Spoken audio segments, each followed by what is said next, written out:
അതെ, ഇന്ന് നമുക്കൊരു കുക്കിംഗ് വീഡിയോ ആയാലോ? കുക്ക് ചെയ്യുന്നത് ഏട്ടനും വീഡിയോ എടുക്കുന്നത് ഞാനുമാണ്. അത്ര ആഡംബരമൊന്നും ഇല്ലാതെ വേണമെങ്കിൽ ഇതിനെ നമുക്കൊരു എഗ് നൂഡിൽസ് എന്ന് പറയാം. കടയിൽ നിന്ന് വാങ്ങിച്ച ഒരു നൂഡിൽസിന്റെ പാക്കറ്റും വീട്ടിലുള്ള 2 മുട്ട എടുത്ത് ഈ ഡിഷ് ഷടപടേന്ന് റെഡിയാക്കാം കേട്ടോ.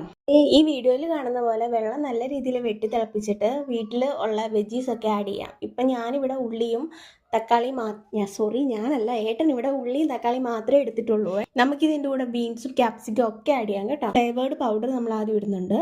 അതിന് ശേഷമാണ് നമ്മൾ നൂഡിൽസ് ഇടുന്നത്. അതും ആദ്യമായിട്ട് ഇത് ടേസ്റ്റ് ചെയ്യുന്നത്. അതുകൊണ്ട് തന്നെ പാക്കറ്റിനകത്ത് എന്തോ എന്നുള്ള ആകാംക്ഷ ഭയങ്കരമായിട്ടുണ്ടായിരുന്നു. നമ്മൾ തുടക്കത്തിൽ ഇച്ചിരി കൊടുത്തിട്ടുണ്ടായിരുന്നു, പക്ഷെ കൊടുത്തത് അബദ്ധമായിപ്പോയി. നൂഡിൽസോ കുക്കായിട്ടുണ്ട്. നമ്മളിത് പ്ലേറ്റിലോട്ട് മാറ്റിയിട്ടുണ്ട് കേട്ടോ. ഇനി ടേസ്റ്റ് ചെയ്ത് നോക്കാവേ. ടേസ്റ്റ് ചെയ്തു, എനിക്ക് ഇഷ്ടപ്പെട്ടു. അതിൻ്റെ ഇടയ്ക്ക് ഏട്ടൻ വന്ന് ചോദിക്കുന്നുണ്ട് എങ്ങനെ ഉണ്ടെന്ന്. ഇത് കുക്ക് ചെയ്ത് നോക്കാത്തവരൊന്ന് കുക്ക് ചെയ്ത് നോക്കണം കേട്ടോ. പിന്നെ പ്രത്യേകം ശ്രദ്ധിക്കേണ്ടത് ഇത് ചൂടോടെ തന്നെ നമ്മൾ കഴിക്കണം കേട്ടോ, എന്നാലേ അതിൻ്റെ ടേസ്റ്റ് അറിയത്തോളേ.